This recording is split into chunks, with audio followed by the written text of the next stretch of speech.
Hi అండి. ఈరోజైతే cauliflower pakodi చూపించబోతున్నాను. చాలా సింపుల్గా చాలా టేస్టీగా ఉంటుందండి. పిల్లలు స్కూల్ స్టార్ట్ అయిపోయినాయి కదండి. వాళ్ళు ఈవినింగ్ రాగానే ఏదో ఒక స్నాక్స్ అడుగుతూ ఉంటారు. ప్రతిసారి బయట నుంచి స్నాక్స్ అయితే తెస్తే హెల్దీ కాదు కదా. అలాగే ఇప్పుడు గోబీ సీజన్ కూడా, గోబీ ఫ్రెష్గా వస్తున్నాయి. దాంతో ఇలాగా పకోడీలా చేసేద్దాం. వాళ్ళకు కూడా చాలా ఇష్టంగా తింటారు. దానికోసం ముందుగా ఒక గోబీ తీసుకుని ఇలాగా చిన్న చిన్న ఫ్లవర్స్ కింద కట్ చేసి పెట్టుకోండి. తర్వాత దాన్ని వేడి నీళ్ళల్లో వేసి స్ట్రెయిన్ చేసేసుకోండి. వేడి నీళ్ళల్లోనే కొంచెం ఉప్పు, పసుపు వేసి తీసేసుకోండి. తర్వాత ఒక బౌల్ తీసుకుని దాంట్లో ఒక కప్పు శనగపిండి, ఒక కప్పు కార్న్ఫ్లోర్ వేసుకోవాలి. తర్వాత చిటికెడు పసుపు, రుచికి సరిపడగా సాల్ట్, 1 టేబుల్ స్పూన్ కారం, 1 టేబుల్ స్పూన్ గరం మసాలా, మీకు నచ్చితే కొంచెం ఫుడ్ కలర్ కూడా వేసుకోవచ్చండి. అన్నీ మిక్స్ చేసేసుకొని మనం స్ట్రైన్ చేసి పెట్టుకున్న కాలీఫ్లవర్లు కూడా ఇందులో వేసేసుకోవాలండి.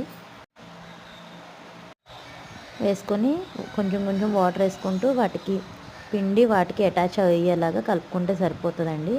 మరి మనం ఉల్లిపాయ పకోడీ వేసినట్టు లూజ్గా ఏం అవసరం లేదు. పిండి అంతా వాటికి పట్టుకుంటే సరిపోతుంది.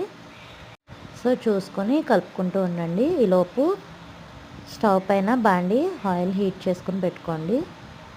ఇవి కలిపేలోపు ఆయిల్ హీట్ అయిపోతుంది. ఇలాంటి మరెన్నో రెసిపీస్ కోసం మన ఛానల్ సబ్స్క్రైబ్ చేసుకుంటూ ఉండండి. వీడియోలో చూపిస్తున్నట్టు ఇలా వాటర్ పోసుకొని కలిపి పెట్టేసుకోవాలండి.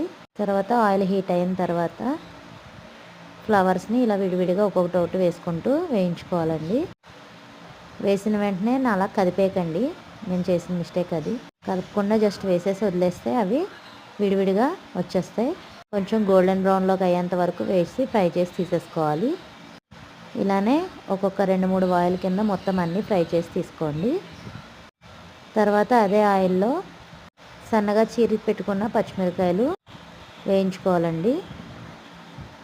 దాంట్లోనే కొంచెం కరివేపాకు కూడా వేయించి పెట్టుకోవాలి.